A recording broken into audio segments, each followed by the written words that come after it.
আহিনত ৰুলে মানে বহাগ জেঠমহীয়া তাৰমানে পুলিবাৰী পাণ এইটো অলপ চলপকৈ ছিঙিব পৰা হয় ন। 1000ৰ ভিতৰত আছে মোৰ য'ত যিমান আছে তাৰমানে পাণৰ পৰাই মোৰ পুঁজি আহে। এই বেলেগ খেতি নকৰিলেও হ'ব, পাণ খেতি কৰিলে ভাল। ইয়াত মোৰ তাৰমানে এইটো কুটিৰ পৰা এইটো কুটিলৈকে এতিয়া মোৰ তাৰমানে মাত্ৰ 3 ফুটহে আছে। এইটোতো নতুন বেটিটো 4 ফুটকৈ দিছোঁ। 4 ফুটকৈ দিছে। 30ৰ পৰা 40 পাওঁ আৰু 30 পৰা 40,000 টকা পায়। এনেই তাৰমানে 1,000 মান হ'ব চাগে। 1,000 মাটিৰ পৰা বছৰি 30ৰ পৰা 40,000 টকা উপাৰ্জন কৰি থাকে নহয় জানো। কৃষিজন সৰু দৰ্শকসকলক আজি আমি পাণৰ খেতিৰ বিষয়ে জনাম আৰু এই বিষয়ে সবিশেষ জানিবলৈ আমি আজি উপস্থিত আছোঁহি ধেমাজি জিলাৰ দীঘলী চাপৰিত। আৰু এজন কৃষক বিজয় পামে নামৰ এজন কৃষকে ইয়াত পাণ খেতি কৰিছে আৰু আমি পাণ খেতি কৰি আমাৰ কৃষকৰ কেনেকৈ লাভান্বিত এই বিষয়ে আমি আজি আমাৰ দৰ্শকসকলক জনাবলৈ চেষ্টা কৰিম। দাদা নমস্কাৰ। নমস্কাৰ। পাণ এবাৰ কেনেকুৱা হৈছে? পাণটো ভালেই বুলি ক'ব লাগিব আৰু। কিমান জোপা আছে পাণ আপোনাৰ বাৰীত? এনেই 1000ৰ ভিতৰত আছে আৰু।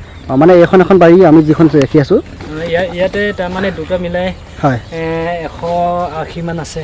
হয় আৰু এখন আছে এইটো তাতো এইটো গোটেইটো মিলাই কিজানি 300 মান হ'ব চাগে। হয় হয় হয় আৰু এইফালে এখন আছে ন, আৰু এখন বাৰীত আপোনাৰ আছে? মোৰ য'ত যিমান আছে তাৰমানে পাণৰ পৰাই মোৰ পুঁজি আহে। হয় হয় এইটো মই তাৰমানে মিছা নকওঁ। এইটো কিন্তু পাণ খেতি যদি ধৈৰ্য সহকাৰে যদি কৰে তেতিয়াহ'লে পাণ খেতিৰ কাৰণে পাণ খেতিতকৈ বেলেগ খেতি নকৰিলেও হ'ব, পাণ খেতি কৰিলে ভাল। মাটিডোখৰ ওখ বেটি হ'ব লাগে, লগতে ৰ'দঘাই জেগা হ'ব লাগে। ৰ'দঘাই হ'ব লাগে হয় আৰু বালি চহীয়া হ'ব লাগে, নহ'লেও তাৰমানে আলতীয়া মাটি হ'ব লাগে। আলতীয়া মাটি হ'ব লাগে। আমি পুলি বনাওঁ তাৰমানে আগটোৰ পৰা, আগত যিটো ওলায় তাৰ পৰাই আমি পুলি বনাওঁ, পুলি প্ৰস্তুত কৰোঁ। আমি পুলিটো এনেকৈও কৰিব পাৰোঁ, কেঁচা আগ ছিঙি পেলাই আমি ধুনীয়া এনেদৰে মই দেখুৱাই দিছোঁ বাৰু। তাৰমানে এতিয়া এইটোৱে যেনিবা এইটো এনেকৈ কৰি থকাতকৈ যাতে মাটিত মাটিত লাগি যাব নালাগে ন, লাগি যাব নালাগে। এনেকৈ কৰি পেলাই তাৰমানে 3 গাঁঠি মুঠতে পুটন কৰি পেলাই ৰুব লাগে। তাৰমানে 3 গাঁঠি পুটন কৰি পেলাই আগতে পচাব লাগে। পচাই মেলি প্ৰায় 15-20 দিনৰ পিছত এইটো ৰুব পৰা মূল পথাৰত ৰোপণ কৰিব লাগে ন, মূল বেটিটো ৰুব পৰা হয়। আৰু এনেকৈও কৰিব পাৰে যে পচাই ৰখাতকৈ যদি সময়টো তাতে যদি মূল বেটিত লগাই দিয়া হয় সেইটোও বেয়া নহয়। পোনপটীয়াকৈও ৰুব পাৰে, ডাইৰেক্ট মানে আগটো ছিঙি ডাইৰেক্ট তাৰমানে মূল বেটিটো ৰুই দিব পাৰে। ব্যৱসায়িক ভিত্তিত তাৰমানে যিহেতু ইয়াৰ পৰা যেনিবা গুৱাহাটী নিব লাগে বা ডিব্ৰুগড় নিব লাগে, তিনিচুকীয়া নিব লাগে বা যিমান দূৰ হ'লেও মুঠতে নিব পৰাকৈ আমি পলি বেগত মানে নাৰ্চাৰী পলিথিনত বৰাই মেলি ধুনীয়াকৈ পচাই তেনেকৈও পুলি পচাব পাৰোঁ। ইতিমধ্যে মোৰ প্ৰায় 2000-2500 মান পুলি এতিয়াও তাৰমানে প্ৰস্তুত কৰি ৰখা আছে। নেজানিলেও তাৰমানে পৰামৰ্শ ল'ব পাৰিব, লগতে আৰু পুলি যদি আপোনালোক ক্ৰয় কৰি নিব পাৰিব। হয় হয় নিশ্চয়। দাদা মই আৰু এটা কথা ইয়াৰ কৃষি পদ্ধতি সন্দৰ্ভত, এটা মানে খুঁটাৰ পৰা আমি দেখিছোঁ এটা খুঁটাৰ পৰা কেনেকুৱা ধৰণৰ ডিষ্টেঞ্চ দিব লাগে, এটা শাৰীৰ পৰা এটা শাৰীৰ দূৰত্ব কেনেকুৱা ধৰণৰ হ'ব লাগে? মোৰ তাৰমানে এইটো কুটিৰ পৰা এইটো কুটিলৈকে এতিয়া মোৰ তাৰমানে মাত্ৰ 3 ফুটহে আছে। 3 ফুটে উপযুক্ত হয়। 3 ফুটটো মোৰ তাৰমানে যে ধাৰণা এতিয়া মই যেনেকৈ আগৰ মানুহবিলাকে কোৱাৰ কাৰণে মই 3 ফুট কৰিছিলোঁ, কিন্তু তাৰমানে এতিয়া 3 ফুটটো অলপ গণ হয়, অলপ তাতকৈ হেঙা হ'ব লাগে। যেতিয়া যে পুলি পোকা তাৰমানে সম্পূৰ্ণ ডবল হয় তেতিয়া তাৰমানে জকলাডাল নিবৰ কাৰণে পুৰা অসুবিধা হয়। আৰু তাতে তাৰমানে এতিয়া দুটা হ'ল, অহাবাৰ তাৰমানে আকৌ যেনিবা আৰু এটা পুতিব লাগিব, তেনেকৈ জেগাটো দখল কৰি গৈ থাকে আৰু এই ঠাইডাল তাৰমানে শকত হৈ গৈ থাকে। গতিকে কিমান মান 4 ফুট মান দিলে উপযুক্ত? 4 ফুট দিলে তাৰমানে একো অসুবিধা নাথাকিব বুলি মই ভাবোঁ। মই এইটোতো নতুন বেটিটো 4 ফুটকৈ দিছোঁ। 4 ফুটকৈ দিছে। পুলি ৰোপণ কৰাৰ পাছতে এজোপা পাণত কেতিয়া মানে পাণ ছিঙিব পৰা হ'ব?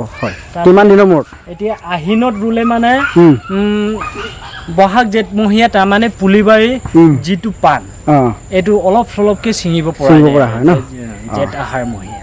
তাৰমানে আকৌ মুঠতে আহাৰ শাওণমহীয়া যেনে লপকি বাৰী আহি পেলাই অলপ তেতিয়া মুঠতে এবছৰ হওঁ অৱস্থাত বেছি তাৰ পৰা উৎপাদনটো পাবগৈ। দাদা পাণ গছত বেমাৰ আজাৰ বা এইবিলাক প্ৰতিকাৰ কেনেকৈ হয়? কিবা বেমাৰ আজাৰ হয় নেকি? আৰু এইবিলাক মানে নিয়ন্ত্ৰণৰ কাৰণে কেনেকুৱা ধৰণৰ পদক্ষেপ গ্ৰহণ কৰে আপুনি?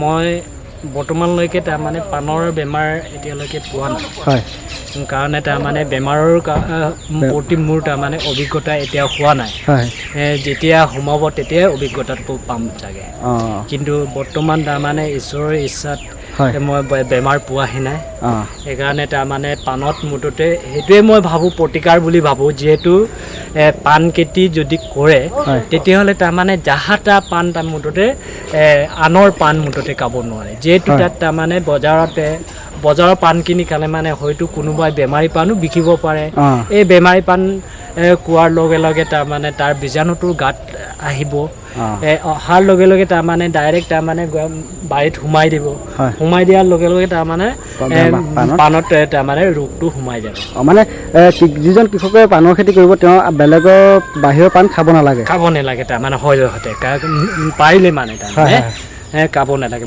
মইতো একেবাৰে তাৰমানে বেলেগৰ বাহিৰৰ পাণ একেবাৰে নাখাওঁ লাগিলে মই তামোলে নাখাওঁ কিন্তু মই তাৰমানে বাহিৰৰ পাণ নাখাওঁ দাদা পুলি ৰোপণ কৰাৰ সময়ত সাৰ পানী কেনেকৈ যোগান ধৰিব লাগে সাৰ পানীটো এনেকৈ বেলেগ ৰাসায়নিক সাৰটো মই নিদিওঁৱেই মোৰ তাৰমানে নিজৰ কেঁচু সাৰ মই নিজে উৎপাদন কৰোঁ লগতে শুকান গোবৰ যোনটো টাইমত শুকান গোবৰ দিব লাগে এইটো টাইমত শুকান গোবৰ দিম যোনটো টাইমত কেঁচা গোবৰ দিব লাগে এইটো টাইমত কেঁচা গোবৰ দিম যিহেতু কেঁচা তাকো তাৰমানে কৃষক ৰাইজে ভালকৈ শুনি লোৱাটো ভাল যিহেতু আমি এপ্ৰিল মে' জুনৰ পৰা মুঠতে আমি অকল শুকান গোবৰ দিওঁ তাৰপিছত গৈ যেতিয়া ছেপ্টেম্বৰ অক্টোবৰ আহি পালে আহি পোৱাৰ লগে মাত্ৰকে আকৌ তাৰমানে নেক্সট লেয়াৰৰ কাৰণে আমি সাৰ দিম তেতিয়াও আমি শুকান গোবৰ দিম তাৰপিছত যেতিয়া আঘোণমহীয়া পালে আঘোণমহীয়া পোৱাৰ লগে লগে আকৌ তাৰমানে আৰু এটা লেয়াৰ মুঠতে কেঁচা গোবৰ দি তাকো তাৰমানে 4 জোপাৰ মাজতহে একেবাৰে গুৰি দিব নালাগে তাৰমানে 4 জোপাৰ মাজত তাৰমানে এইটো যেনিবা এইটো 4 জোপা এই 4 জোপাৰ মাজত তাৰমানে ডিপ বনাই ৰাখি দিব লাগে